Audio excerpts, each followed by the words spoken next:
നമസ്കാരം, ഋഷിപ്രോക്തം ചാനലിലേക്ക് ഏവർക്കും ഹൃദ്യമായ സ്വാഗതം. ഇന്ന് ശാപങ്ങൾ എന്ന വിഷയത്തിൽ മറ്റൊരു വീഡിയോയിലൂടെ നാം ചെയ്യുകയാണ്. ശാപങ്ങൾ ഏതെങ്കിലും തരത്തിൽ ആരെങ്കിലും ചെയ്യുന്ന തെറ്റിന് ആ തെറ്റ് ഏറ്റുവാങ്ങേണ്ട, അതിന്റെ ഫലം അനുഭവിക്കേണ്ട വ്യക്തികളുടെ മനസ്സിലുണ്ടാകുന്ന താപമാണ് ശാപം. അത്തരത്തിൽ നിരവധി കാര്യങ്ങൾ, നിരവധി തരത്തിലുള്ള ശാപങ്ങൾ നാം പറഞ്ഞു കഴിഞ്ഞു. ആ ശാപങ്ങളെല്ലാം തന്നെ ദോഷം ചെയ്യുന്ന വ്യക്തിയെയും അയാളുടെ കുടുംബത്തെയും 3 തലമുറ വരെ പിന്തുടരാം. ശാപങ്ങൾ ആരെങ്കിലും തന്നെ ഏറ്റിട്ടുണ്ടെങ്കിൽ, അത്തരം ദുഷ്പ്രവൃത്തികൾ ചെയ്ത് ശാപവചനങ്ങൾ കേട്ടിട്ടുണ്ടെങ്കിൽ തീർച്ചയായിട്ടും അതിന്റെ ദോഷഫലങ്ങൾ അനുഭവിച്ചേ മതിയാകുകയുള്ളൂ. പശ്ചാത്താപം ചെയ്ത് പ്രായശ്ചിത്തം ചെയ്യുന്ന ഒരാൾക്ക് ആ ശാപങ്ങളിൽ നിന്ന് രക്ഷ നേടാനായിട്ട് സാധിക്കും. അത്തരത്തിൽ ഈ ജന്മത്തിൽ ചെയ്യുന്നതായിട്ടുള്ള നിരവധി ശാപവും അതിന്റെ പരിഹാരവും എന്നുള്ള വിഷയം നാം ചെയ്തു കഴിഞ്ഞു. ഇന്ന് ഞാൻ നിങ്ങളിലേക്ക് എത്തിക്കുന്നത് ജന്മജന്മാന്തര ബാധാശാപമാണ്. അതായത് നമ്മളുടെ മുൻ ജന്മങ്ങളിലുമൊക്കെ നാം അറിഞ്ഞോ അറിയാതെയോ ചെയ്ത പാപഫലങ്ങൾ തീർച്ചയായിട്ടും ഈ ജന്മത്തിലും അനുഭവിച്ചേ മതിയാകുകയുള്ളൂ. മുൻ ജന്മത്തിലെ പാപകർമ്മങ്ങൾ നാം ചെയ്യുന്നത് നമുക്ക് ഒരുപക്ഷെ അറിവില്ലായിരിക്കാം.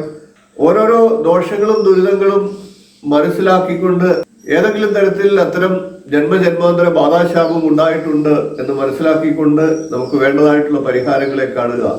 ജന്മജന്മാന്തര ബാധാശാപം എന്ന വിഷയത്തിലേക്ക് നമുക്ക് കടക്കാം. അതിനു മുമ്പ് ചാനൽ ഇതുവരെ സബ്സ്ക്രൈബ് ചെയ്തിട്ടില്ല എങ്കിൽ ദയവായി സബ്സ്ക്രൈബ് ചെയ്യുക. വീഡിയോ നിങ്ങൾക്ക് ഇഷ്ടപ്പെടുകയാണെങ്കിൽ ലൈക്ക് ചെയ്യുക. അത് മറ്റുള്ളവരുടെയും കൂടി അറിവിലേക്ക് ഷെയർ ചെയ്ത് കൂടി കൊടുക്കുക. നമുക്ക് വിഷയത്തിലേക്ക് കടക്കാം. ജന്മങ്ങളും പുനർജന്മങ്ങളും എന്നുള്ള വസ്തുത സത്യമാണെന്ന് നമുക്ക് എല്ലാവർക്കും അറിയാം. ജന്മമുണ്ടെങ്കിൽ തീർച്ചയായിട്ടും ഒരു പുനർജന്മം ഉണ്ടാകും. അത് ശാസ്ത്രീയമായിട്ട് തെളിയിക്കപ്പെട്ടിട്ടുണ്ട്. നമ്മളുടെ ഗ്രന്ഥങ്ങളിലെല്ലാം തന്നെ അത് പറഞ്ഞിട്ടുമുണ്ട്. പ്രശസ്തനായ ഒരു മനഃശാസ്ത്രജ്ഞൻ ഒരാളെ അമേരിക്കയിൽ ഹിപ്നോട്ടിസ് ചെയ്തപ്പോൾ അയാളുടെ 7 ജന്മം അയാൾ കൃത്യമായിട്ട് പറഞ്ഞു എന്നാണ് പറയപ്പെടുന്നത്. അതുകൊണ്ട് തന്നെ പുനർജന്മം എന്നുള്ള വസ്തുത പല മനഃശാസ്ത്രകാരന്മാരും തെളിയിക്കപ്പെട്ട് കഴിഞ്ഞിട്ടുള്ള കാര്യമാണ്. ഒരാത്മാവിന് പല പല ജന്മങ്ങൾ ഉണ്ട് എന്നുള്ളത് നമുക്ക് ഉറപ്പിക്കാം. പൂർവ്വജന്മത്തിൽ അരുംകൊലകൾ ചെയ്യുക, ദുഷ്കർമ്മങ്ങൾ ചെയ്യുക എന്നീ കാര്യങ്ങളൊന്നും ഒരുപക്ഷെ നമുക്ക് ഈ ജന്മത്തിൽ അറിയാൻ പറ്റിയെന്ന് വരില്ല. പൂർവ്വജന്മത്തിൽ ശത്രു കൃത്യങ്ങളായിരിക്കുന്ന ബാധകൾ കൂടെ കൂടുക, അതായത് നാം ചെയ്യുന്ന ദുഷ്കർമ്മങ്ങളുടെ ഫലങ്ങൾ ബാധാരൂപത്തിൽ നമ്മെ പിന്തുടരും, ഈ ജന്മത്തിലും പിന്തുടരും എന്നാണ് പറയപ്പെടുന്നത്. ഈ ജന്മത്തിലെന്നല്ല, നിരവധി ജന്മങ്ങളിലേക്ക് ഓരോ ജന്മത്തിലും ചെയ്യുന്ന ബാധാശാപങ്ങൾ നമ്മെ പിന്തുടരുക തന്നെ ചെയ്യുമെന്നാണ് നമ്മളുടെ ശാസ്ത്രങ്ങൾ പറയുന്നത്. ഈ ജന്മത്തിൽ അതിനൊക്കെ ശാശ്വത പരിഹാരം ചെയ്യുക എന്നുള്ളതാണ് നാം ചെയ്യേണ്ടത്. സത്കർമ്മങ്ങളിലൂടെ അതിന് ശാശ്വത പരിഹാരം ചെയ്യാം. ചില പാപകർമ്മങ്ങൾ 3 തലമുറ വരെയും ചില പാപകർമ്മങ്ങൾ 7 തലമുറ വരെയും പിന്തുടരും എന്നാണ് നമ്മളുടെ പുരാണങ്ങളിലും ശാസ്ത്രങ്ങളിലും ഒക്കെ പറയുന്നത്. ഇത്തരം പൂർവ്വജന്മ ബാധാദുരിതങ്ങൾ ഉണ്ടെങ്കിൽ ഈ ജന്മത്തിൽ പലവിധത്തിൽ തടസ്സങ്ങൾ ഉണ്ടാകുകയും ജീവിതം മന്ദഗതിയിലാകുകയും പുരോഗതി ഇല്ലാതാകുകയും ഒക്കെ ചെയ്യാം. സൂക്ഷ്മവും വിശദമായിട്ടുള്ള പ്രശ്നചിന്തയിലൂടെയാണ് ഇത് കണ്ടെത്തേണ്ടത്. ഇത്തരത്തിൽ ഒരു നല്ല ദൈവജ്ഞനെ കണ്ട് അതിന്റെ പ്രശ്നചിന്ത ചെയ്ത് നാം ഇപ്പോൾ അനുഭവിക്കുന്ന ദോഷങ്ങൾ എന്തൊക്കെയാണെന്നും ഒക്കെ മനസ്സിലാക്കി അതിന്റെ പ്രകാരം പ്രശ്നചിന്ത ചെയ്ത് എന്താണ് പൂർവ്വജന്മത്തിലെ കർമ്മദുരിതം എന്നുള്ളത് മനസ്സിലാക്കിക്കൊണ്ട് വേണ്ട പരിഹാരം ചെയ്യുക. ഇത്തരത്തിൽ യഥാർത്ഥ കാരണം മനസ്സിലാക്കിക്കൊണ്ട് ബാധാശാപ ദുരിതത്തിന് പരിഹാരം ചെയ്യുന്ന മാത്രയിൽ തന്നെ നമുക്ക് അതിന്റെ ഫലങ്ങൾ മനസ്സിലാകുന്നതാണ്. ഈ ജന്മത്തിൽ ആ തടസ്സപ്പെട്ട് കിടക്കുന്ന നമ്മളുടെ കർമ്മദുരിതങ്ങളെ, കർമ്മത്തെ എല്ലാത്തിനെയും നമുക്ക് ഇല്ലാതാക്കി ജീവിതത്തെ ഐശ്വര്യകരമായിട്ട് മുന്നോട്ട് കൊണ്ടുപോകാനായിട്ട് സാധിക്കും. അതുകൊണ്ട് തന്നെ ഏതെങ്കിലും തരത്തിൽ ദുരിതങ്ങൾ, തടസ്സങ്ങൾ നമ്മുടെ ജീവിതത്തിൽ അനുഭവപ്പെടുന്നുണ്ടെങ്കിൽ, വിവാഹം, സന്താനം, തൊഴിൽ തുടങ്ങിയ കാര്യങ്ങൾക്ക് ഒക്കെ തടസ്സമുണ്ട് എങ്കിൽ, ജീവിതത്തിൽ ധനത്തിന് ദൗർലഭ്യമുണ്ടെങ്കിൽ, ഇത്തരത്തിൽ ഏതെങ്കിലും തരത്തിൽ ജന്മജന്മാന്തര ബാധാശാപ ദുരിതങ്ങൾ തന്നെ ആയിരിക്കും എന്നുള്ളത് മനസ്സിൽ ചിന്തിച്ചുകൊണ്ട് പ്രശ്നചിന്ത ചെയ്ത് അതിന് വേണ്ടതായിട്ടുള്ള പരിഹാരത്തെ കാണുക. എല്ലാവരും ഐശ്വര്യത്തോടു കൂടി ജീവിക്കാൻ വേണ്ടി ഇത്തരത്തിൽ നമ്മളുടെ പുരാതനമായിട്ടുള്ള ചിന്തകളെ അടിസ്ഥാനപ്പെടുത്തി വേണ്ട കർമ്മങ്ങൾ ചെയ്യുക, പശ്ചാത്താപം ചെയ്യുക, സത്ചിന്തയോടുകൂടി നല്ല സത്കർമ്മങ്ങൾ അനുഷ്ഠിച്ച് ജീവിക്കുക. രണ്ടാമത്തെ വീഡിയോ എന്ന നിലയിൽ ആദ്യത്തെ ശാപമായിട്ടുള്ള, പ്രധാനപ്പെട്ട ശാപമായിട്ടുള്ള ബ്രാഹ്മണ ശാപം അഥവാ ബ്രഹ്മഹത്യാ ശാപം എന്ന വിഷയമാണ് ഇന്നത്തെ വീഡിയോയിൽ ഉൾക്കൊള്ളിച്ചിരിക്കുന്നത്. എന്താണ് ബ്രഹ്മഹത്യാഭാവം അഥവാ ബ്രാഹ്മണ ശാപം എന്നുള്ള വിഷയത്തിലേക്ക് നമുക്ക് കടക്കാം. ബ്രാഹ്മണൻ എന്ന വാക്കിന്റെ അർത്ഥം കർമ്മം കൊണ്ടും ജന്മം കൊണ്ടും ബ്രഹ്മത്തെ അറിഞ്ഞ് സ്വാത്വിക ഭാവത്തിൽ ജീവിക്കുന്നവരെയാണ്.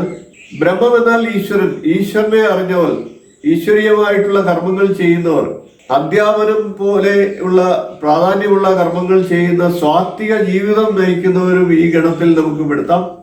ഇത്തരക്കാരെല്ലാം ബ്രാഹ്മണരായിട്ട് തന്നെ നമുക്ക് ഗണത്തിൽ പെടുത്താം.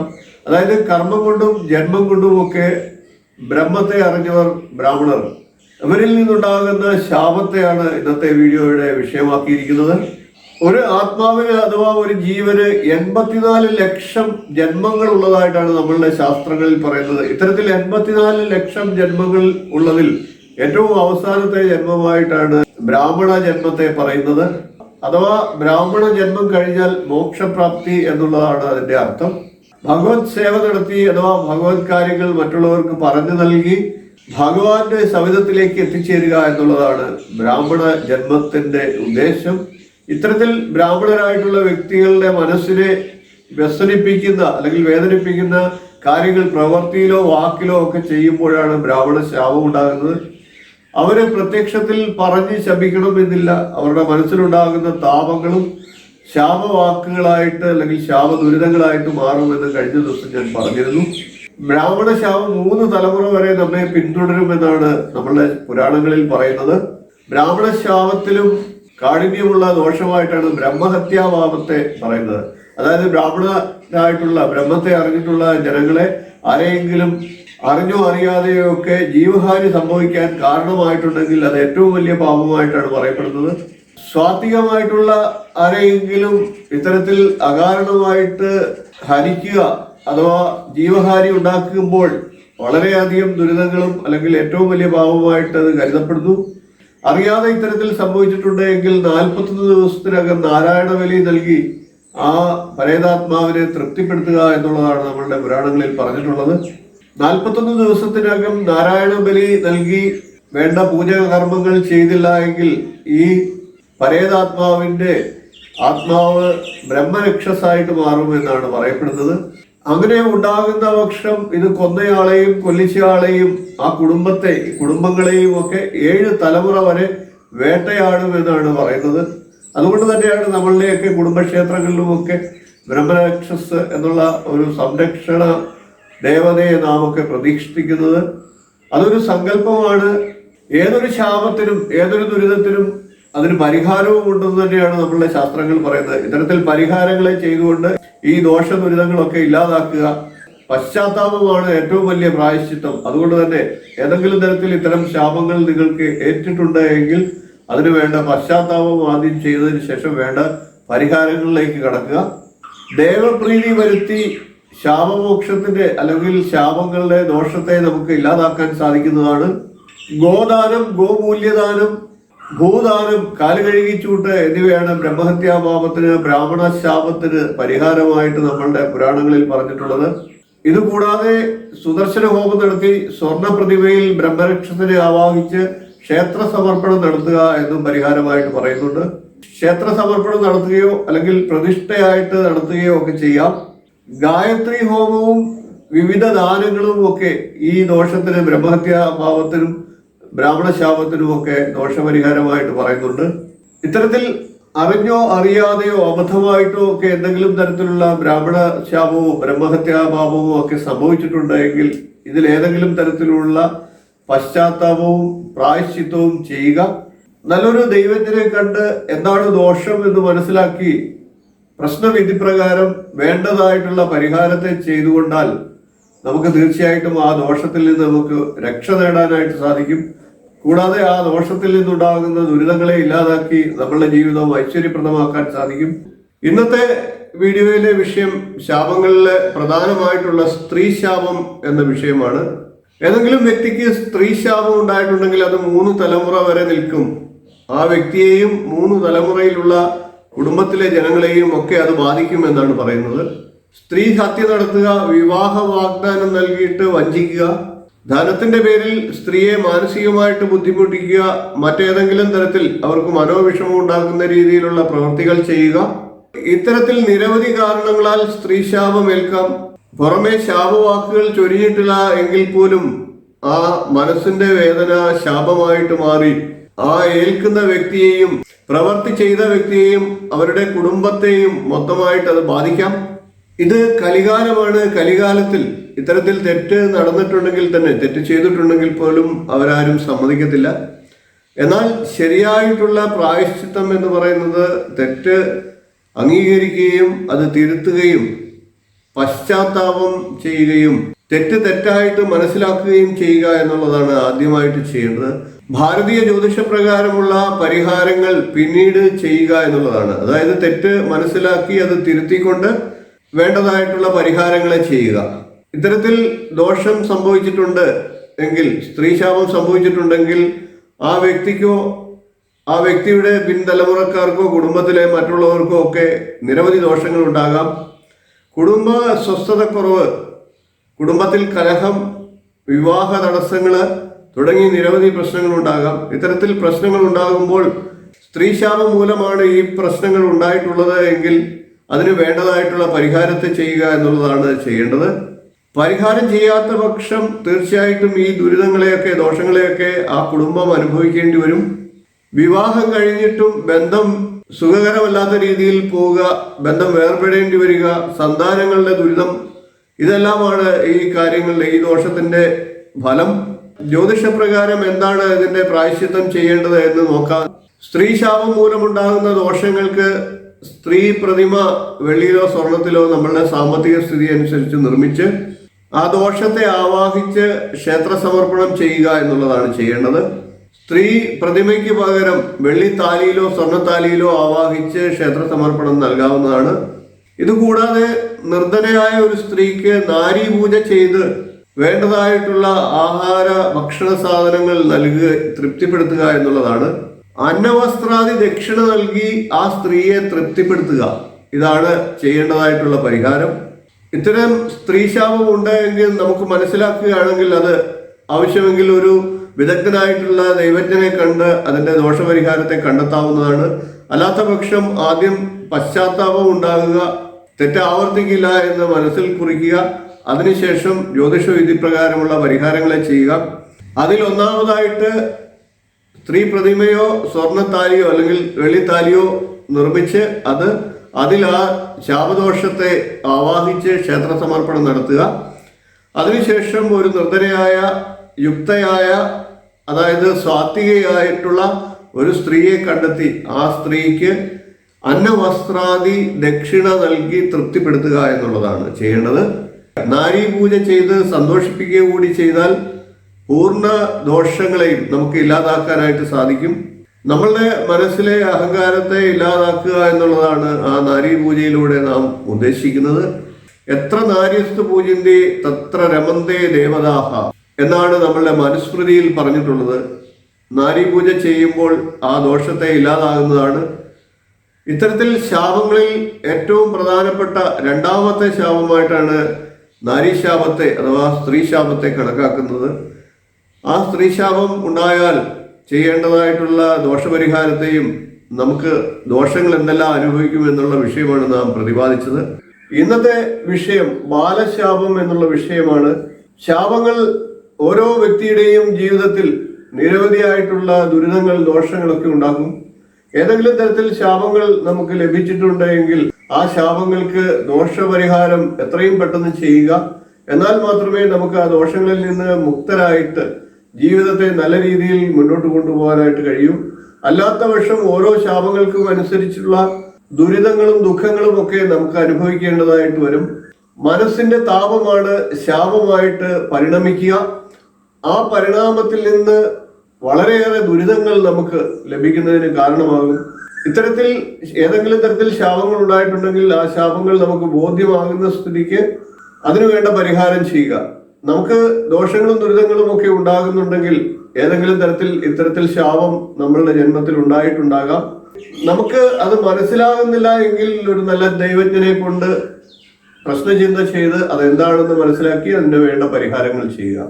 ശാപങ്ങൾ എന്ന വിഷയത്തിൽ 5ാമത്തെ വീഡിയോ ഇന്ന് ബാലശാപം എന്ന വിഷയത്തെ കുറിച്ച് നമുക്ക് പ്രതിപാദിക്കാം. ബാലന്മാർ അഥവാ കുട്ടികൾ ഈശ്വരന്റെ വരദാനമായിട്ടാണ് കണക്കാക്കപ്പെടുന്നത്. ഉള്ളിൽ കളങ്കമില്ലാത്ത നിഷ്കളങ്ക വ്യക്തിത്വങ്ങളാണ് കുട്ടികൾ എന്നാണ് പറയുന്നത്. എന്നാൽ ഇന്ന് സമൂഹത്തിൽ പല സ്ഥലങ്ങളിലും കുട്ടികൾക്ക് നേരെ വ്യക്തമായ അതിക്രമങ്ങൾ നടന്നുകൊണ്ടിരിക്കുകയാണ്. പരമാവധി നിയമങ്ങളെല്ലാം തന്നെ അതിന് സംരക്ഷണത്തിനായിട്ടുണ്ടെങ്കിൽ പോലും പലതരത്തിൽ കുട്ടികൾക്കെതിരെയുള്ള അതിക്രമങ്ങൾ നടക്കുന്നുണ്ട്. ഇത്തരത്തിൽ ഏതെങ്കിലും തരത്തിലുള്ള അതിക്രമങ്ങൾ നടക്കുമ്പോൾ ബാലശാപമായിട്ട് അത് പരിണമിക്കാം. ഈ വിധം പലതരത്തിലുള്ള തിന്മകൾ കുട്ടികൾക്കെതിരെ നടക്കുന്നുണ്ട്. ഭ്രൂണഹത്യ, ബാലഹത്യ, ബാലവേല ചെയ്യിക്കുക, കുട്ടികളെ അനാഥാലയങ്ങളിൽ ഉപേക്ഷിക്കുക, അവരെ വേണ്ട വിധത്തിൽ പരിചരിക്കാതിരിക്കുക, കൂടാതെ കഠിനമായി ഉപദ്രവിക്കുന്നതും ബാലശാപത്തിന് ഇടയാക്കാവുന്ന കാരണമാണ്. ഇത്തരത്തിൽ ദോഷങ്ങൾ ചെയ്തിട്ട് ബാലശാപം ആർക്കെങ്കിലും ഏൽക്കേണ്ടി വന്നു കഴിഞ്ഞാൽ ആ വ്യക്തിക്കോ ആ കുടുംബത്തിനോ ഒക്കെ 3 തലമുറ വരെ ദോഷത്തിന്റെ ഫലം അനുഭവിക്കേണ്ടതായിട്ട് വരാം. ബാലശാപം നിമിത്തം ആ കുടുംബത്തിൽ പല വിധത്തിലുള്ള അനർത്ഥങ്ങളും ഉണ്ടാകാം. കുട്ടികൾ ജനിക്കാതിരിക്കാം. ജനിക്കുന്ന കുട്ടികൾക്ക് അംഗവൈകല്യവും മറ്റും ഉള്ള ദുരിതങ്ങൾ ഉണ്ടാകാം. രോഗങ്ങൾ ഉണ്ടാകാം. രോഗങ്ങൾ കൂടെ നിരവധി രോഗങ്ങൾ ഉണ്ടായി കൂടാതെ മറ്റു വിധത്തിലൊക്കെ തടസ്സങ്ങളും ഒക്കെ ഉണ്ടാകുന്നത് ശ്രദ്ധയിൽപ്പെട്ടിട്ടുണ്ട്. നമ്മൾ അറിഞ്ഞോ അറിയാതെയോ ഇത്തരത്തിൽ തെറ്റുകൾ ചെയ്തിട്ടുണ്ട് എങ്കിൽ അതിന് വ്യക്തമായി ആദ്യം പ്രായശ്ചിത്തമായിട്ട് പശ്ചാത്താപമാണ് വേണ്ടത്. അതിനുശേഷം വേണ്ടതായ വിധിപ്രകാരം അതിന് പരിഹാരം ചെയ്യുക എന്നുള്ളതാണ് ചെയ്യേണ്ടത്. കുട്ടികൾ മരണപ്പെട്ടിട്ടുണ്ട് എങ്കിൽ മഹാസുദർശന ഹോമത്തിൽ ആവാഹിച്ചു മാറ്റുക, പശ്ചാത്താപം, പ്രായശ്ചിത്തം എന്നീ കാര്യങ്ങളെ തുടർന്ന് ചെയ്യുക. കുട്ടികളോട് അനീതി പുലർത്തിയിട്ട് അതിൽ നിന്ന് ദോഷമുണ്ടായിട്ടുണ്ട് എങ്കിൽ 12 നാമ മഹാവിഷ്ണു പൂജ നടത്തിയിട്ട് 12 കുട്ടികൾക്ക് വസ്ത്രാദി ദക്ഷിണയും നൽകി അന്നദാനം നൽകി അവരെ തൃപ്തിപ്പെടുത്തുക എന്നാണ് നമ്മുടെ ശാസ്ത്രം പറയുന്നത്. കൂടാതെ അവർക്ക് വേണ്ടതായിട്ടുള്ള പഠനോപകരണങ്ങളും പഠിക്കുന്നതിന് ആവശ്യമായിട്ടുള്ള മറ്റു കാര്യങ്ങളും ജീവിതത്തിന് വേണ്ടതായിട്ടുള്ള കാര്യങ്ങളും ഒക്കെ വാങ്ങി നൽകി അവരെ തൃപ്തിപ്പെടുത്തി ഈ ദോഷത്തിൽ നിന്ന് പരിഹാരം നേടാൻ സാധിക്കുന്നതാണ്.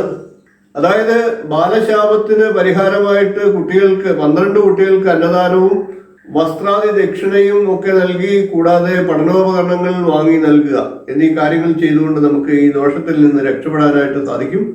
ഇത്തരത്തിൽ പരിഹാരങ്ങൾ ചെയ്തതിന് ശേഷം കുട്ടികളോട് സൗമ്യമായിട്ടും സ്നേഹത്തോടെയും ഒക്കെ പെരുമാറുക എന്നുള്ളതാണ് നാം പിന്നീട് ചെയ്യേണ്ടത്. ഈ വിധം നമുക്ക് ദോഷങ്ങൾ ഉണ്ട് എന്ന് അറിയുന്ന പക്ഷം ഇത്തരത്തിൽ പരിഹാരങ്ങളെ ചെയ്തുകൊണ്ട് നമുക്ക് ദോഷത്തിൽ നിന്ന് രക്ഷപ്പെടാനായിട്ട് സാധിക്കും. ശാപങ്ങൾ ദുരിതങ്ങളായി മാറാതിരിക്കട്ടെ. എല്ലാവർക്കും ഐശ്വര്യമായിട്ട് ജീവിക്കണമെങ്കിൽ എല്ലാവരും സാത്വികമായിട്ട് തന്നെ ജീവിതം മുന്നോട്ട് കൊണ്ടുപോകണം. ഇന്നത്തെ വിഷയം ദേവതാശാപമാണ്. ദേവതാശാപം നിരവധി രീതികളിൽ വരാറുണ്ട്. കുടുംബശാപം, വെച്ചാശ്രയ ശാപം, മറ്റു തരത്തിലുള്ള ദേവതാശാപം തുടങ്ങി ദേവതാശാപത്തെ പല വിഭാഗങ്ങളായിട്ട് വരുത്തിയിരിക്കുന്നു. ദേവതാധനം അപഹരിക്കുക, ദേവന് അഹിതമായിട്ടുള്ള പ്രവർത്തികൾ ചെയ്യുക, കർമ്മങ്ങളിൽ വിലോപങ്ങൾ കാട്ടുക, ഇവയെല്ലാം ദേവതാശാപങ്ങളിൽ പെടും. ഇത്തരത്തിൽ ദോഷങ്ങൾ ഉണ്ടായിട്ടുണ്ട് എങ്കിൽ കുടുംബദേവതകൾക്കും ദേശദേവതയ്ക്കും ഒക്കെ പ്രധാനമായിട്ടും വഴിപാടുകൾ ചെയ്തുകൊണ്ട് പശ്ചാത്താപം, പ്രായശ്ചിത്തം ഒക്കെ ചെയ്തുകൊണ്ട് ആ ദോഷങ്ങളെ ഇല്ലാതാക്കുക. ദേവന്റെ അഥവാ ദേവിയുടെ ധനം എന്ന് പറയുന്നത് ഭക്തജനങ്ങൾ കാണിക്കയായിട്ട് അർപ്പിക്കുന്നതാണ്. ഇത്തരത്തിൽ ആ ധനം അപഹരിക്കുക, ക്ഷേത്രത്തിലെ നിത്യകർമ്മങ്ങൾക്ക് തടസ്സം വരുന്ന രീതിയിൽ പ്രവർത്തിക്കുക തുടങ്ങിയ കാര്യങ്ങൾ ചെയ്തിട്ടുണ്ടെങ്കിൽ ഒരുപക്ഷെ ദേവന്റെ ശാപം ഉണ്ടാകാം. ക്ഷേത്രത്തിലെ വൃക്ഷങ്ങൾ അനാവശ്യമായിട്ട് മാറ്റുക തുടങ്ങി വിവിധ തരത്തിൽ ഇത്തരത്തിൽ ദേവതാശാപം ഉണ്ടായിട്ടുണ്ടെങ്കിൽ തീർച്ചയായിട്ടും പരിഹാരം ചെയ്യുക എന്നാണ് നമ്മളുടെ പുരാണങ്ങളിൽ, നമ്മളുടെ ശാസ്ത്രങ്ങളിലൊക്കെ പറയുന്നത്. നമുക്കിനി ഇതിന്റെ പരിഹാരം എന്തൊക്കെയാണ് ചെയ്യേണ്ടത് എന്നുകൂടെ നോക്കാം. കുടുംബക്ഷേത്രത്തിൽ വർഷത്തിൽ ഒരിക്കലെങ്കിലും ദർശനം നടത്തുക, നമുക്ക് ശക്തിയുക്തം വഴിപാടുകൾ ചെയ്യുക. ഇത്തരത്തിൽ ദേവതാശാപം ഉണ്ടാകുമ്പോൾ കുടുംബദേവതകൾ കൂടി കൈവിട്ടാൽ പിന്നെ മറ്റ് രക്ഷയൊന്നുമില്ല എന്നാണ് നമ്മളുടെ പുരാതന കാലത്ത് പറഞ്ഞിരുന്നത്. മാതൃകുടുംബത്തില് പ്രധാനമായിട്ടും ചിന്തിക്കേണ്ടതാണ് എന്നാണ് നമ്മളുടെ വിശ്വാസം.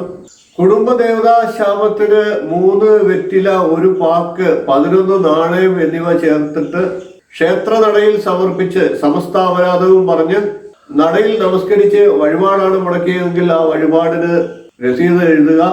മറ്റേതെങ്കിലും തരത്തിലുള്ള ദോഷങ്ങളാണ്, ശാപങ്ങളാണ് വരുത്തിയിട്ടുള്ളത് എങ്കിൽ ആ ശാപത്തിനനുസരിച്ചുള്ള ദോഷപരിഹാരങ്ങളെ ചെയ്യുക. വഴിപാടുകൾ മുടക്കിയിട്ടുണ്ട് എങ്കിൽ, മനഃപൂർവ്വമായിട്ടാണ് മുടക്കിയിട്ടുണ്ട് എങ്കിൽ ഓരോ വർഷത്തിനും അനുസരിച്ചിട്ട് ആ വഴിപാടിന്റെ എണ്ണം വർദ്ധിപ്പിക്കുക എന്നാണ് നമ്മളുടെ ശാസ്ത്രങ്ങളിൽ പറയുന്നത്. അതല്ലാത്ത പക്ഷം എത്ര വർഷമാണോ മുടക്കിയിട്ടുള്ളത് അതിന്റെ ഗുണിതങ്ങളായിട്ട് ആ ക്ഷേത്രത്തിൽ പ്രദക്ഷിണം നടത്തുക എന്നാണ് പറയുന്നത്. പ്രദക്ഷിണങ്ങളിൽ ശയന പ്രദക്ഷിണമാണ് ഏറ്റവും ഉത്തമമായിട്ട് പറയപ്പെടുന്നത്. പ്രധാനമായിട്ടുള്ള പരിഹാരം പശ്ചാത്താപം തന്നെയാണ്. അതിനുശേഷം പ്രായശ്ചിത്തമായിട്ട് ഒരു പാക്ക് 3 വെറ്റ 11 നാണയങ്ങൾ എന്നിവ സമർപ്പിച്ചുകൊണ്ട് നമസ്കാരം ചെയ്യുക. ഇത്തരത്തിൽ ദേവതാശാപം ഉണ്ടായിട്ടുണ്ടെങ്കിൽ വേണ്ട പരിഹാരത്തെ ചെയ്ത് ജീവിതത്തെ ഐശ്വര്യകരമായിട്ട് മുന്നോട്ട് കൊണ്ടുപോവുക. ആർക്കും ഇത്തരത്തിൽ ശാപങ്ങളൊന്നും ഉണ്ടാകാതിരിക്കട്ടെ. ഇന്നത്തെ വീഡിയോയിൽ ഞാൻ നിങ്ങളിലേക്ക് എത്തിക്കാൻ ശ്രമിക്കുന്നത് ഗോ മാർജാര രക്ഷോബാധ ശാപത്തെ കുറിച്ചാണ്.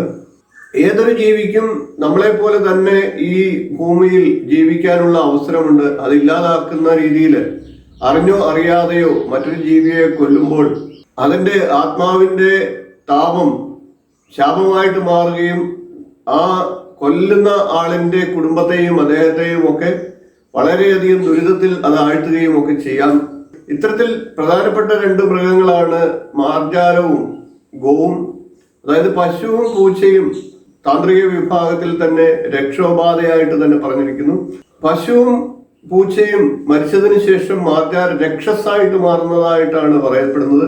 ഗോ രക്ഷസും മാർജാര രക്ഷസും ഇത്തരത്തിൽ 2 വിഭാഗത്തിൽ രക്ഷസായിട്ട് മാറുന്നതായിട്ടാണ് നമ്മളുടെ ഹൈന്ദവ ശാസ്ത്രം പറയുന്നത്. രക്ഷസ് എന്നത് വിഷ്ണു സങ്കല്പത്തിലുള്ള രക്ഷസിനെയാണ് സൂചിപ്പിക്കുന്നത്. ഇവയെ തന്നെ അധമം അഥവാ ഉത്തമം എന്നും 2ആയിട്ട് തിരിച്ചിട്ടുണ്ട്. ശുഭം അഥവാ അശുഭം എന്ന് 2ആയിട്ട്. ഗോമാർജാര രക്ഷസ് അതിന്റെ ദോഷപരിഹാരം കൊല്ലുന്ന വ്യക്തിയിൽ നിന്ന് ചെയ്തില്ല എങ്കിൽ അത് അശുഭ രക്ഷസായിട്ട് മാറുകയും അത് ദുരിതങ്ങൾ സമ്മാനിക്കുകയും ഒക്കെ ചെയ്യും. പരിഹാരങ്ങൾ ചെയ്യുന്ന പക്ഷം അത് ഉത്തമ രക്ഷസായിട്ട് മാറിയിട്ട് നമുക്ക് ശുഭഫലത്തെ തരുന്നതായിട്ടും പറയുന്നുണ്ട്. അപ്പൊ ഇത്തരത്തിൽ അറിഞ്ഞോ അറിയാതെയോ ഗോമാർജാര വിഭാഗത്തിലുള്ള മൃഗാദികളെ കൊല്ലുന്ന പക്ഷം അതിന് വേണ്ടതായിട്ടുള്ള പരിഹാരം ചെയ്യുക. അറിഞ്ഞോ അറിയാതെയോ ചെയ്യപ്പെടുമ്പോൾ അതിന് ആദ്യം പശ്ചാത്താപം ഉണ്ടാകുക. അതിനുശേഷം പ്രായശ്ചിത്ത കർമ്മങ്ങളിലേക്ക് ചെയ്യുക. നമുക്ക് എന്തൊക്കെയാണ് പ്രായശ്ചിത്ത കർമ്മങ്ങൾ എന്നുകൂടി നോക്കാം. ഗോമാർജാരങ്ങൾക്ക് അസാധാരണ രീതിയിൽ മരണം സംഭവിച്ചു കഴിഞ്ഞാൽ അത് രക്ഷസായിട്ട് മാറും എന്ന് പറഞ്ഞു കഴിഞ്ഞു. ഇത് കാരണക്കാരായവരുടെ ജീവിതത്തെ വല്ലാതെ പിടിച്ചുലയ്ക്കുന്ന സംഭവങ്ങൾ ഉണ്ടായിട്ടുണ്ട്.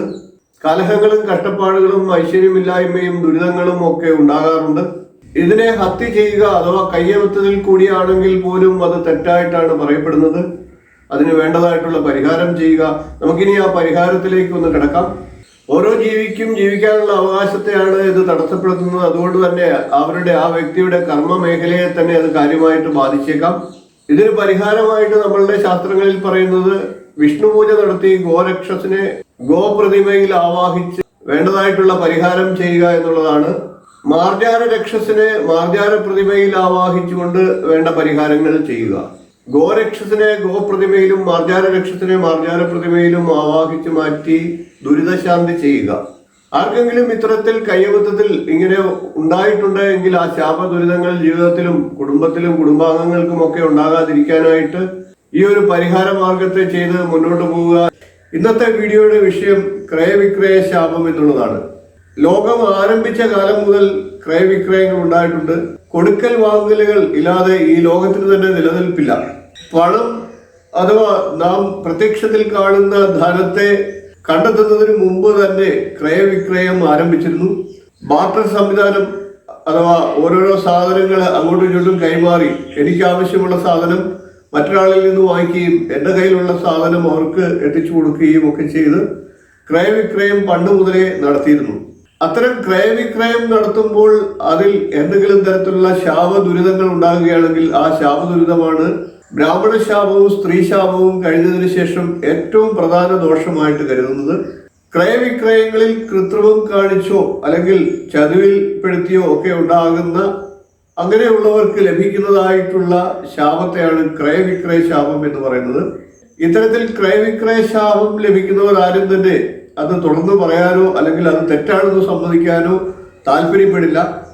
എന്തെങ്കിലും തരത്തിലുള്ള ശക്തമായ അനുഭവങ്ങൾ ഉണ്ടാകുന്ന പക്ഷം മാത്രമേ അവർക്കത് തെറ്റാണെന്ന് ബോധ്യമുണ്ടാകുകയുള്ളൂ.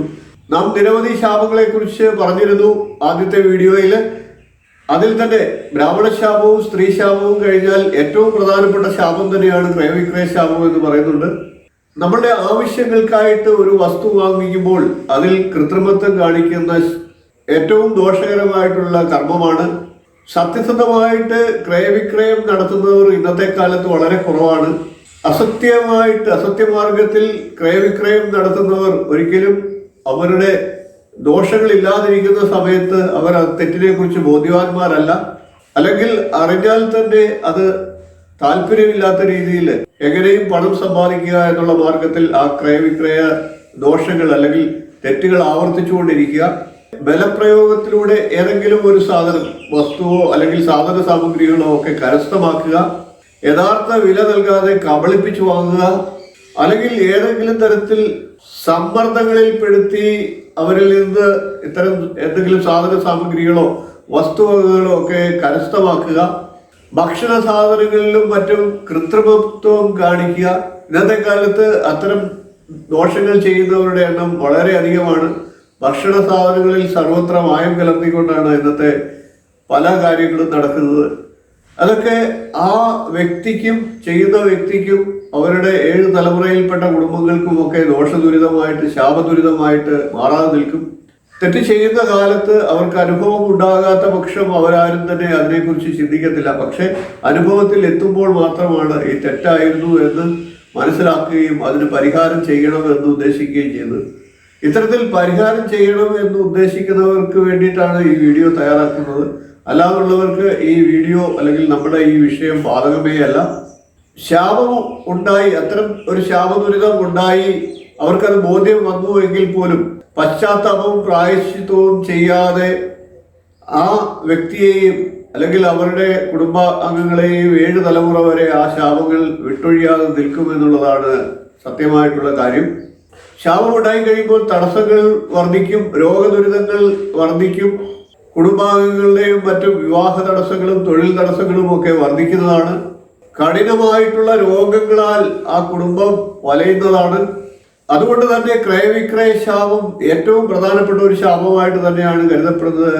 ഒരു വ്യക്തിക്ക് ഏതെങ്കിലും തരത്തിലുള്ള ദോഷദുരിതങ്ങൾ ഉണ്ടാകുന്ന പക്ഷം അതിന്റെ കാരണവും മറ്റും അറിയുന്നതിനായിട്ട് ഒരു നല്ല ദൈവജ്ഞനെ കാണുക, താമ്പൂല പ്രശ്നമോ കവടി പ്രശ്നമോ ഒക്കെ വെച്ച് ആ ദൈവജ്ഞനിൽ നിന്ന് കാര്യകാരണങ്ങൾ അറിയുക. ഇത്തരത്തിൽ ക്രയവിക്രയ ശാപം മൂലം നമ്മളുടെ ഏതെങ്കിലും തലമുറയിൽപ്പെട്ട ഒരു വ്യക്തി ഇതുപോലെ കച്ചവട മാർഗത്തിലോ ഒക്കെ കൃത്രിമത്വം കാണിച്ചിട്ടുണ്ട് എന്ന് തോന്നുന്ന പക്ഷം ആ വ്യക്തി മരണമടഞ്ഞു പോയിട്ടുണ്ട് എങ്കിൽ തന്നെ പുതിയ തലമുറയിൽപ്പെട്ടവർക്ക് അങ്ങനെ ബോധ്യമുണ്ടെങ്കിൽ അതിൻ്റെ സത്യാവസ്ഥ മനസ്സിലാക്കിക്കൊണ്ട് അതിന് പരിഹാരം ചെയ്യാനായിട്ട് ശ്രമിക്കുന്നത് വളരെ നല്ലതായിരിക്കും. അതുപോലെ തന്നെ പഴയ കാലങ്ങളിൽ ഭൂമിയുമായിട്ട് ബന്ധപ്പെട്ട് പലരും പല കൃത്രിമത്വങ്ങളും കാണിച്ചിട്ടുണ്ട്. അത്തരത്തിൽ കൃത്രിമത്വം കാണിച്ചത് മറ്റ് തലമുറയിൽപ്പെട്ട ആൾക്കാരിൽ പോലും അതിന്റെ ദോഷഫലങ്ങളെ ഉണ്ടാക്കാനായിട്ട് കാരണമായേക്കാം. ഇതുപോലെ തന്നെ ഏതെങ്കിലും തരത്തിൽ ഇത്തരം ദോഷം ബാധിച്ചിട്ടുണ്ട് എന്ന് നമുക്ക് തോന്നുന്ന പക്ഷം, നമുക്കത് പരിഹാരം കാണണമെന്ന് ആഗ്രഹിക്കുന്ന പക്ഷം നല്ല ദൈവത്തിനെ കാണുക, അതിന് വേണ്ട പരിഹാരങ്ങൾ ചെയ്യുക. നമുക്ക് ഉത്തമ ബോധ്യമുണ്ടെങ്കിൽ നേരിട്ട് തന്നെ പരിഹാര മാർഗങ്ങളിലേക്ക് നമുക്ക് കിടക്കാം. ക്രയവിക്രയ ശാപം മൂലം ഉണ്ടാകുന്ന ദോഷങ്ങൾക്ക് വേണ്ട പരിഹാരത്തെ നമുക്കൊന്ന് ചിന്തിക്കാം. പശ്ചാത്താപമാണ് ഏതൊരു പാപത്തിന്റെയും പ്രായശ്ചിത്തം. നാം ഒരു തെറ്റ് ചെയ്തിട്ടുണ്ടെങ്കിൽ അതിന് പശ്ചാത്തപിക്കുക, അതിന് പരിഹാരം കാണുക എന്നുള്ളതാണ്. തെറ്റ് ചെയ്തത് ആരോടാണ് എന്നുള്ളത് ബോധ്യമുണ്ടെങ്കിൽ ആ വ്യക്തിയോട് നേരിട്ട് പോയി അതിനുള്ള പരിഹാര മാർഗങ്ങൾ ചെയ്യുക. നമ്മുടെ മുൻ തലമുറയിൽപ്പെട്ട ആളുകളാണ് ഇത്തരത്തിൽ തെറ്റ് ചെയ്തിട്ടുള്ളത് എങ്കിൽ എന്താണ് അവർ ചെയ്ത തെറ്റ് എന്ന് മനസ്സിലാക്കി അതിന് വേണ്ടതായിട്ടുള്ള പരിഹാരങ്ങൾ ചെയ്യുക. ഓരോരോ തെറ്റിനനുസരിച്ച് ദാനങ്ങൾ ചെയ്തുകൊണ്ട് നമുക്ക് ഈ ദോഷത്തെ പരിഹരിക്കാം. ക്രയവിക്രയം മൂലമുള്ള ദോഷങ്ങൾക്ക് ഏറ്റവും ഉത്തമമായിട്ടുള്ളത് ദാനങ്ങൾ തന്നെയാണ്. ഭൂമി മൂലമുണ്ടാകുന്ന ക്രയവിക്രയ ദോഷങ്ങൾക്ക് ഭൂദാനം തന്നെയാണ് പരിഹാരമായിട്ടുള്ളത്. പക്ഷെ ഇന്നത്തെ കാലത്ത് പലർക്കും അതിന് സാധിക്കാതെ വരുമ്പോൾ മറ്റ് ഏതെങ്കിലും മോശപ്പെട്ട അവസ്ഥയിൽ താമസിക്കുന്നവർക്ക് അവർക്ക് ആവശ്യമായിട്ടുള്ള ഭൂമിയോ വീടോ വയ്ക്കാനൊക്കെയുള്ള സഹായത്തെ ചെയ്യുക എന്നുള്ളതാണ് അതിന് പരിഹാരമായിട്ട് ഇപ്പോൾ ചെയ്യേണ്ടത്. മറ്റേതെങ്കിലും തരത്തിലുള്ള കച്ചവട കാര്യങ്ങളുമായിട്ട് ബന്ധപ്പെട്ടിട്ടാണ് ശാപം ഏൽക്കേണ്ടി വന്നിട്ടുണ്ടെങ്കിൽ ധാന്യങ്ങൾ ദാനം ചെയ്തുകൊണ്ട് നമുക്ക് ആ ദോഷത്തെ പരിഹാരം ചെയ്യുക. ഇത് കൂടാതെ തന്നെ ശിവക്ഷേത്രത്തിലും മഹാവിഷ്ണു ക്ഷേത്രത്തിലും ദേവീ ക്ഷേത്രത്തിലും വിളക്ക് മാല നിവേദ്യ വിധി വഴിപാടുകളെ നടത്തിക്കൊണ്ട് നമ്മുടെ പ്രായശ്ചിത്ത പരിഹാരമായിട്ട് വിളിച്ചു ചൊല്ലി പ്രാർത്ഥന ചെയ്യുക. കുടുംബാംഗങ്ങളെ എല്ലാവരെയും ബാധിക്കുന്ന ദോഷമാണ് എങ്കിൽ കുടുംബാംഗങ്ങൾ എല്ലാവരും കൂടി ഒത്തുചേർന്നുകൊണ്ട് ആ തെറ്റിനെ കുറിച്ച് പ്രായശ്ചിത്തം പറഞ്ഞുകൊണ്ട് ക്ഷമാപണം നടത്തുക. ഏതു തരത്തിലാണ് ദോഷം സംഭവിച്ചിട്ടുള്ളത് എന്ന് മനസ്സിലാക്കി അതിന് വേണ്ടതായിട്ടുള്ള അതിനോടനുബന്ധമായിട്ടുള്ള ദാനം ചെയ്യുക എന്നുള്ളതാണ് നാം ശ്രദ്ധിക്കേണ്ടത്. അതിനുശേഷം കുടുംബാംഗങ്ങൾ എല്ലാവരും തന്നെ സത്യസന്ധമായിട്ട് കച്ചവട സ്ഥാപനങ്ങൾ നടത്തുന്നവരാണെങ്കിൽ സത്യസന്ധമായിട്ട് കച്ചവടം നടത്തുക. മറ്റ് മാർഗങ്ങളിൽ സഞ്ചരിക്കുന്നവരാണെങ്കിൽ ആ രീതിയിൽ ഏറ്റവും സത്യസന്ധമായിട്ട് ജീവിതത്തെ മുന്നോട്ട് കൊണ്ടുപോവുക. സാത്വിക ജീവിതം നയിച്ചും ഈശ്വര വിശ്വാസത്തിലൂടെയും ക്ഷേത്രവചനത്തിലൂടെയും മന്ത്രജപത്തിലൂടെയും ഒക്കെ ദോഷങ്ങളെ ഇല്ലാതാക്കുക. ഇന്ന് നാം വാർത്തകളിലൂടെയും മറ്റും നിരവധി മാതാപിതാക്കളെ ദ്രോഹിക്കുന്നതായിട്ടുള്ള പല കാര്യങ്ങളും നാം വായിക്കാറുണ്ട്, അറിയാറുണ്ട്. മക്കളുടെയും കൊച്ചുമക്കളുടെയും ഒക്കെ ദ്രോഹപ്രവൃത്തികൾ ഇന്നത്തെ വാർത്തയിൽ നിത്യസംഭവം തന്നെയാണ്. പല ഹീനപ്രവൃത്തികൾ ചെയ്താലും പല കാര്യങ്ങളും അവർ ക്ഷമിക്കുമെങ്കിലും അവരുടെ കണ്ണിൽ കൂടി വരുന്ന അവരുടെ വേദന ശാപമായിട്ട് മാറും എന്നുള്ളത് തീർച്ചയാണ്. നമ്മളുടെ പുരാണങ്ങളിലും വേദങ്ങളിലും ഒക്കെ നിരവധി കഥകൾ ഇതിന് ഉദാഹരണങ്ങളായിട്ടുണ്ട്. എത്രയൊക്കെ വളർന്നാലും എന്തൊക്കെ തെറ്റുകൾ ചെയ്താലും അച്ഛനമ്മമാർക്ക് മക്കളല്ലാതാകുന്നില്ല. എന്നാൽ തെറ്റുകൾ ചെയ്ത് അവരെ വേദനിപ്പിക്കുമ്പോൾ, അമിതമായിട്ട് വേദനിപ്പിക്കുമ്പോൾ ശാപങ്ങൾ ഏൽക്കാറുണ്ട്. അത്തരത്തിൽ ശാപങ്ങൾ ഉണ്ടായിട്ടുണ്ടെങ്കിൽ അതിന്റെ അറിയാൻ എന്തെല്ലാം മാർഗങ്ങൾ, അത്തരം ശാപങ്ങളെ കുറിച്ചുള്ള വിഷയമാണ് നാം ഇവിടെ പ്രതിപാദിക്കുന്നത്. ദൈവത്തിന്റെ അടുക്കൽ നിൽക്കുന്ന ഉത്തമരായിട്ടാണ് നമ്മളുടെ പുരാണങ്ങളിൽ പോലും മാതാപിതാക്കന്മാരെ വർണ്ണിച്ചിരിക്കുന്നത്. അവരുടെ ഇഷ്ടങ്ങൾ സാധിച്ചു കൊടുക്കുക എന്നുള്ളതാണ് മക്കളുടെ കർമ്മങ്ങളായിട്ട് നമ്മളുടെ ഗ്രന്ഥങ്ങളിൽ പറഞ്ഞിരിക്കുന്നത്. മക്കളുടെ ധർമ്മം മനസ്സിലാക്കി പ്രത്യാഘാതങ്ങൾ ഉണ്ടാകാതിരിക്കാനായിട്ട് ശ്രദ്ധിക്കുക എന്നുള്ളതാണ് നാം ചെയ്യേണ്ടത്. ഓരോ വ്യക്തിയും ഏതെങ്കിലും തരത്തിൽ മാതൃപിതൃശാപം ഏറ്റിട്ടുണ്ട് എങ്കിൽ ആ കുടുംബത്തിലും അവരുടെ തലമുറകൾക്കും ഒക്കെ ആ ദുരിതങ്ങൾ, അതിന്റെ ദോഷഫലങ്ങൾ അനുഭവിക്കേണ്ടതായിട്ട് വരും. അത്തരത്തിൽ ദോഷഫലം അനുഭവിക്കുന്നവർക്ക് വളരെയേറെ ദുരിതങ്ങളെ ആ കുടുംബത്തിന് പിന്തുടർച്ചയായിട്ട് അനുഭവിക്കേണ്ടതായിട്ട് വരാം. അതുകൊണ്ട് തന്നെ ആ ദോഷങ്ങൾ ഉണ്ടെങ്കിൽ പരിഹാരം ചെയ്യുക എന്നുള്ളത് അത്യാവശ്യമാണ്. ബന്ധങ്ങളുടെ വില മനസ്സിലാക്കി നാം ജീവിതത്തെ മുന്നോട്ട് കൊണ്ടുപോകാൻ വേണ്ടിയാണ് ഇത്തരം ഉദാഹരണ കഥകളും ഒക്കെ നിരവധി നമ്മളുടെ പുരാണങ്ങളിൽ പറഞ്ഞിട്ടുള്ളത്. മനസ്സിന്റെ താപങ്ങൾ ശാപങ്ങളായിട്ട് മാറുമ്പോൾ ആ താപങ്ങൾക്ക് നമ്മളുടെ ജീവിതത്തെ ബാധിക്കാനായിട്ട് സാധിക്കും. ആ ദോഷങ്ങളൊക്കെ തലമുറകളോളം നീണ്ടു നിൽക്കും. അതുകൊണ്ട് തന്നെ ഇത്തരം തെറ്റുകളിൽ നിന്ന് ഒഴിഞ്ഞു മാറുക. ഏതെങ്കിലും തരത്തിൽ ഇത്തരം ശാപം ബാധിച്ചിട്ടുണ്ട് എങ്കിൽ അതിന് പരിഹാരം ചെയ്യുക എന്നുള്ളതാണ് നാം ആദ്യം ചെയ്യേണ്ടത്. ആദ്യത്തെ പരിഹാരം എന്ന് പറയുന്നത് പശ്ചാത്താപം തന്നെയാണ്. പശ്ചാത്താപത്തിന് ശേഷം വേണ്ട പരിഹാരങ്ങൾ ചെയ്യുക. ഇനി നമുക്ക് മാതൃപിതൃശാപത്തിന് നമ്മളുടെ പുരാണങ്ങളിൽ, നമ്മുടെ മതഗ്രന്ഥങ്ങളിൽ പറഞ്ഞിട്ടുള്ള പരിഹാരത്തെ കൂടി ഒന്ന് നോക്കാം. ഇത്തരം ശാപങ്ങൾ ഉണ്ടായിട്ടുണ്ട് എങ്കിൽ അച്ഛനും അമ്മയും ജീവിച്ചിരിക്കുന്നവരാണെങ്കിൽ 101 പ്രാവശ്യം ജലാശയത്തിൽ മുങ്ങി ഈറനോടെ വന്ന് 101 പ്രാവശ്യം അവരുടെ കാൽക്കൽ ഏത്തമിട്ട് നവധാന്യങ്ങൾ സമർപ്പിക്കുക എന്നാണ് പറയുന്നത്. ദക്ഷിണാദി ദ്രവ്യ സമർപ്പണം, അതിൽ നവധാന്യങ്ങൾ ഉൾപ്പെടുന്ന ദ്രവ്യങ്ങളെല്ലാം സമർപ്പിച്ചുകൊണ്ട് അവരുടെ അനുഗ്രഹം നേടിയെടുക്കുക എന്നാണ് പറയുന്നത്. വസ്ത്രവും ദക്ഷിണയും നവധാന്യങ്ങളും നൽകി ഏത്തമിട്ട് പ്രായശ്ചിത്തം ചെയ്യുക. ഇതുകൂടാതെ 3 അനാഥരായിട്ടുള്ള വൃദ്ധർക്ക് വേണ്ടതായിട്ടുള്ള അന്നവസ്ത്രാദികൾ നൽകുക എന്നും പറയുന്നുണ്ട്. മാതാപിതാക്കൾ മരണപ്പെട്ടവരാണെങ്കിൽ മഹാവിഷ്ണു സങ്കല്പത്തിലുള്ള തിലഹവനം നടത്തി വേണ്ടതായിട്ടുള്ള യുക്തമായിട്ടുള്ള പൂജാ കാര്യങ്ങൾ നടത്തി വേദമന്ത്രപ്രകാരം പ്രതിമയിൽ ആവാഹിച്ച് കർമ്മിയെ കൊണ്ട് യുക്തമായ കർമ്മങ്ങൾ ചെയ്ത് പൂർത്തിയാക്കുക. അതിനുശേഷം നേരത്തെ പറഞ്ഞ 3 വൃദ്ധർക്ക്, അശരണരായിട്ടുള്ള 3 വൃദ്ധർക്ക് അന്നദാനവും ദക്ഷിണാദി ദാനവും ഒക്കെ ചെയ്യുക. എന്നിട്ട് അവരെ തൃപ്തിപ്പെടുത്തുക എന്നുള്ളതാണ് നമ്മളുടെ പുരാണങ്ങളിൽ പറയുന്നത്. ഇതുകൂടാതെ 7 ബ്രാഹ്മണരായിട്ടുള്ളവർക്ക് ദക്ഷിണാദി ദാനവും നൽകി ശാപമോക്ഷം ഉണ്ടാക്കാനായിട്ട് പറയുന്നുണ്ട്. ശാപങ്ങളിൽ പ്രധാനമായിട്ടുള്ള ഒരു ശാപം തന്നെയാണ് മാതൃപിതൃശാപം. എല്ലാവർക്കും ബന്ധങ്ങളുടെ വില മനസ്സിലാക്കിക്കൊണ്ട് ഇത്തരം ശാപങ്ങൾ ഏൽക്കാതിരിക്കട്ടെ. ശാപങ്ങൾ ഉണ്ടായിട്ടുള്ളവർ പരിഹാരം ചെയ്യുക. പരിഹാരം ചെയ്യാത്ത പക്ഷം അവർക്ക് വരും തലമുറകളും അവർക്കുമൊക്കെ ദുഃഖങ്ങളും ദുരിതങ്ങളും നിരവധിയായിട്ടുണ്ടാകാൻ സാധ്യതയുണ്ട്. അതുകൊണ്ട് തന്നെ ആദ്യം പശ്ചാത്താപവും പിന്നീട് പ്രായശ്ചിത്തവും ചെയ്യുക. വിധിപ്രകാരം പ്രായശ്ചിത്തത്തെ ചെയ്ത് സത്കർമ്മങ്ങൾ അനുഷ്ഠിച്ചുകൊണ്ട് ജീവിതത്തെ മുന്നോട്ട് കൊണ്ടുപോകുക. പാപങ്ങളിൽ നിന്ന് ഒഴിഞ്ഞു നിന്ന് ഐശ്വര്യകരമായ ഒരു ജീവിതം ഉണ്ടാക്കിയെടുക്കുക. വിവിധ ശാപദോഷങ്ങളിൽ ഏറ്റവും ഗൗരവമേറിയ ദോഷമായിട്ട് തന്നെയാണ് സർപ്പശാപദോഷത്തെ കണക്കാക്കുന്നത്. സർപ്പങ്ങൾ എങ്ങനെയാണ് ശപിക്കുക എന്ന് പലരും ചിന്തിക്കാം. മനസ്സിലുണ്ടാകുന്ന താപങ്ങളാണ് ശാപമായിട്ട് മാറുന്നത് എന്ന് നേരത്തെ പറഞ്ഞിട്ടുണ്ട്. സർപ്പങ്ങളോടും അവരുടെ ആവാസ വ്യവസ്ഥയോടും ഒക്കെ മനുഷ്യർ കാണിക്കുന്ന ക്രൂരതകളും ദോഷങ്ങളും ഒക്കെ അതിന്റെ ശാപമായിട്ട് മാറാം. അതിൽ നിന്ന് ഉണ്ടാകുന്ന ശാപങ്ങൾ, ദുരിതങ്ങൾ തലമുറകളോളം നിലനിൽക്കുമെന്നാണ് നമ്മളുടെ പുരാതന കാലത്ത് വിശ്വസിച്ചിരുന്നത്. അതിന് നമുക്കെല്ലാം തന്നെ പ്രത്യക്ഷത്തിൽ പല ഉദാഹരണങ്ങളും ഉണ്ടാകും. വിശ്വസിക്കാവുന്നവർക്ക് വിശ്വസിക്കുക, അല്ലാതുള്ളവർ തള്ളിക്കളയുക എന്ന് പറഞ്ഞുകൊണ്ട് നമുക്ക് കൂടുതൽ വിഷയങ്ങളിലേക്ക് കിടക്കാം. ധാർമ്മികമല്ലാത്ത പ്രവൃത്തികൾ സർപ്പങ്ങളുടെ ആവാസ വ്യവസ്ഥയോട് കാണിക്കുമ്പോൾ അതിൽ നിന്നുണ്ടാകുന്ന നെഗറ്റീവ് ഊർജം ശാപമായി പരിണമിച്ച് മനുഷ്യർക്ക് ദോഷമായിട്ട് തീരും. ഇതിനെയാണ് ശാപങ്ങളും അതിന്റെ ദുരിതങ്ങളും എന്ന് പറയുന്നത്. മനുഷ്യർക്കുള്ള പോലെ തന്നെ മനസ്സ് സർപ്പങ്ങൾക്കും എല്ലാ പക്ഷി മൃഗാദികൾക്കും ഒക്കെ ഉണ്ട് എന്നുള്ളത് മനുഷ്യർ പലപ്പോഴും മറക്കുന്നു എന്നുള്ളതാണ് വസ്തുത. നമ്മുടെ പുരാണ ഗ്രന്ഥങ്ങളിൽ ഭൂമിയുടെ ആധിപത്യം തന്നെ സർപ്പങ്ങൾക്കുള്ളതായിട്ടാണ് പറയപ്പെടുന്നത്. അതുകൊണ്ട് തന്നെ കേരളത്തിലെ സർപ്പാരാധനയ്ക്ക് വളരെയേറെ പ്രാധാന്യമുണ്ട്. സർപ്പദോഷങ്ങളും പരിഹാരവും എന്ന് നേരത്തെ ഒരു വീഡിയോ ഞാൻ ചെയ്തിട്ടുണ്ടായിരുന്നു. ആ വീഡിയോ കണ്ടിട്ടില്ലാത്തവർ കാണാൻ അഭ്യർത്ഥിച്ചുകൊണ്ട് മറ്റു വിഷയങ്ങളിലേക്ക് കിടക്കാം. സർപ്പദോഷം മൂലം സന്താനദോഷവും രോഗ ദുരിതങ്ങളും ഒക്കെ ഉണ്ടാകാൻ സാധ്യതയുള്ളതായിട്ട് പറയപ്പെടുന്നു. ഇതുകൂടാതെ ചർമ്മരോഗവും ഹൃദ്രോഗവും സന്ധിവാതവും മറ്റും മൂലമുള്ള രോഗദുരിതങ്ങൾ ഉണ്ടാകുന്നതായിട്ട് പറയപ്പെടുന്നുണ്ട്. യുക്തനായ ഒരു ദൈവജ്ഞനെ കൊണ്ട് പ്രശ്നം വെപ്പിച്ച് ആ ദോഷത്തിന്റെ എന്താണ് ആ ദോഷം എന്ന് മനസ്സിലാക്കിക്കൊണ്ട് അതിന് വേണ്ട പ്രായശ്ചിത്തം ചെയ്യുക. സർപ്പദോഷവും അതിന് പരിഹാരവും എന്നുള്ള വിഷയത്തിൽ കൂടുതലായിട്ട് വിവരിച്ചിരുന്നു. അതുകൊണ്ട് തന്നെ വളരെ ചുരുക്കി പ്രധാനപ്പെട്ട കാര്യത്തെ മാത്രം ഈ വീഡിയോയിൽ ഉൾക്കൊള്ളിക്കുകയാണ്.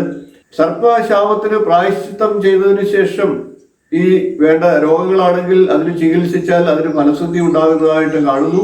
സർപ്പക്കാവിൽ മലിനമാക്കുക, വൃക്ഷങ്ങൾ വെട്ടി നശിപ്പിക്കുക, പാമ്പിന് മുട്ടകൾക്ക് ഒക്കെ നാശമുണ്ടാകുന്ന രീതിയിലുള്ള പ്രവർത്തനങ്ങൾ ചെയ്യുക, തീയിട്ട് നശിപ്പിക്കുക തുടങ്ങിയ പ്രവർത്തികൾ സർപ്പശാപത്തിന് വഴിവെക്കാം. അബദ്ധവശാലെങ്കിലും ഇത്തരം കാര്യങ്ങൾ ചെയ്തു പോയിട്ടുണ്ടെങ്കിൽ ആദ്യം അതിന് പശ്ചാത്താപം ഉണ്ടാക്കുക. സർപ്പശാപത്തിന് ഏറ്റവും നല്ല പ്രതിവിധി സർപ്പബലി തന്നെയാണ്. പണ്ട് കാവുണ്ടായിരുന്നതും അവിടെ വെട്ടി നശിപ്പിച്ച് ആ തരത്തിൽ ദുരിതങ്ങളും ദോഷങ്ങളും ഉണ്ടായിട്ടുണ്ടെങ്കിൽ നല്ലൊരു പ്രശ്നചിന്ത ചെയ്ത് അതിന് വേണ്ടതായിട്ടുള്ള പരിഹാരങ്ങളെ ചെയ്യുക. സർപ്പക്കാവ് ഒഴിച്ചുമാറ്റി പകരം കോൺക്രീറ്റ് ക്ഷേത്രങ്ങൾ കൊണ്ടുവരുന്നതിനോട് യോജിപ്പില്ല. നമ്മളുടെ ആവാസത്തിന് സംരക്ഷണമേകുന്ന തരത്തിലാണ് നമ്മളുടെ ആരാധനാ സമ്പ്രദായങ്ങളെല്ലാം തന്നെ. അതുകൊണ്ട് തന്നെ കാവുകൾ നിലനിൽക്കുകയും സർപ്പങ്ങൾ ഈശ്വരന്മാരായിട്ട് നിലനിൽക്കുകയും ഒക്കെ ചെയ്യേണ്ടത് നമ്മളുടെ കൂടി ആവശ്യമാണ്. വിശ്വാസങ്ങൾ മനുഷ്യന്റെ നന്മയ്ക്കുള്ളതാണ്. വിശ്വാസത്തിൽ അവ്യക്തത ഉണ്ടാക്കാതെ ഉറച്ചു വിശ്വസിക്കുക. സർപ്പങ്ങൾ കുണ്ടലിനി ശക്തിയുടെ പ്രതീകം തന്നെയാണ്. ഇത്തരത്തിൽ കുണ്ടലിനി ശക്തിയെ ഉണർത്തുന്നതിനായിട്ട് സർപ്പപൂജ ചെയ്യാം. ശാപങ്ങൾ ഉണ്ടായിട്ടുണ്ടെങ്കിൽ അത് ദോഷങ്ങൾ പരിഹരിച്ച് മുന്നോട്ട് കൊണ്ടുപോവുക. ഒരു വ്യക്തിയുടെ ജീവിതത്തിന് ഏറ്റവും അത്യാവശ്യമായിട്ടുള്ള ഘടകമാണ്, ജീവിതം മുന്നോട്ട് കൊണ്ടുപോകാനുള്ള വഴിയുടെ ഒക്കെ ഘടകമാണ് തൊഴിൽ. ഇത് ഏതെങ്കിലും തരത്തിൽ മുടക്കുന്നത് മഹാ അപരാധമാണ്. ഒരാളുടെ ആഹാരത്തിനുള്ള വകയാണ് അവന്റെ തൊഴിൽ. പഴയ കാലത്തൊക്കെ നിരവധിയായിട്ടുള്ള ഇത്തരം സംഭവങ്ങൾ ഉണ്ടായിട്ടുണ്ട്.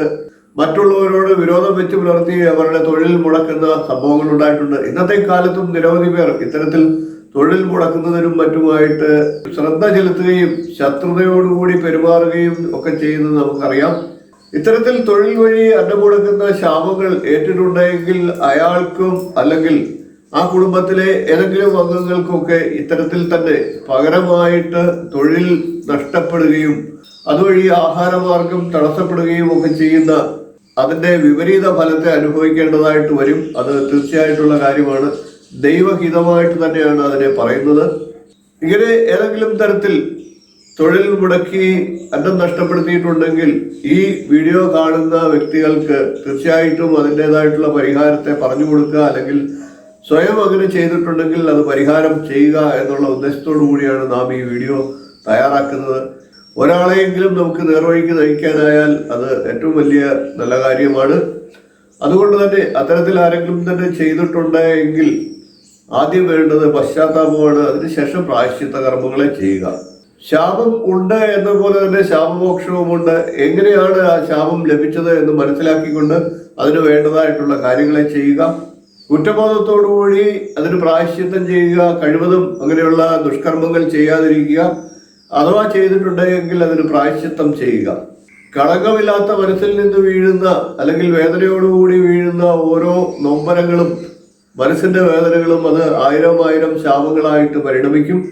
നമ്മളുടെ ശാസ്ത്രങ്ങൾ പറയുന്നത് ഇത്തരത്തിൽ ചെയ്തിട്ടുണ്ടെങ്കിൽ തീർച്ചയായിട്ടും ഈ അവസ്ഥയിൽ വിഷമിക്കുന്ന ഒരു വ്യക്തിക്ക് വേണ്ടതായിട്ടുള്ള ആഹാരത്തിനുള്ള വക, ആ കുടുംബത്തിന് നിലനിർത്താനുള്ള ആഹാരത്തിനുള്ള വക നൽകുക എന്നുള്ളതാണ്. അതായത് പാവങ്ങൾക്ക് ആർക്കെങ്കിലും വസ്ത്രദക്ഷിണാദി സമർപ്പിച്ച് കുറച്ചു നാളത്തേക്കുള്ള അന്നത്തിനുള്ള വക നൽകുക. ഇത്തരത്തിൽ പാപപരിഹാരം ചെയ്തുകൊണ്ട് ഈ ദോഷത്തിൽ നിന്ന് ശാന്തി നേടുക. തീർച്ചയായിട്ടും ദുരിതങ്ങളിൽ നിന്ന് രക്ഷപ്പെടും. പശ്ചാത്തലവും പ്രായശ്ചിത്തവും ഈ വിധത്തിൽ ചെയ്തുകൊണ്ട് എല്ലാവരും ഐശ്വര്യത്തോടു കൂടി ജീവിക്കുക. എന്താണ് തച്ചുശാപം എന്നുള്ളത് നിരവധി ആളുകൾ എന്നോട് ചോദിച്ചിട്ടുള്ള വിഷയമാണ്.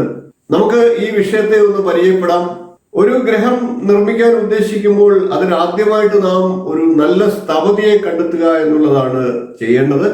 അത്തരത്തിലൊരു സ്ഥപതിയെ കണ്ടെത്തി വീടിന്റെ നിർമ്മാണം ഏൽപ്പിച്ചു കഴിഞ്ഞാൽ ആ സ്ഥപതിയുടെ ഉത്തരവാദിത്വമാണ് നല്ല രീതിയിൽ ആ കെട്ടിടം പണിയുക എന്നുള്ളത്. നമ്മൾ ആദ്യമായിട്ട് അതിനു വേണ്ട ചെയ്യേണ്ടത് നല്ലൊരു സ്ഥപതിയെ അല്ലെങ്കിൽ ഇന്നത്തെ കാലത്ത് കോൺട്രാക്ടറെയോ, വീട് പണിയുടെ വ്യത്യസ്ത മേഖലകളിലുള്ള വ്യത്യസ്ത ആൾക്കാരാണ് ഇന്നത്തെ കാലത്ത് വീട് പണി ഏൽപ്പിക്കുന്നത്. അതുകൊണ്ട് തന്നെ പഴയ കാലത്തെ സ്ഥപതി അല്ലെങ്കിൽ ആശാരി എന്നുള്ള ഘട്ടത്തിലേക്ക് ഇപ്പോൾ പോകുന്നില്ല. എല്ലാം ഒരു കോൺട്രാക്ടറെ ഏൽപ്പിക്കുകയാണ്.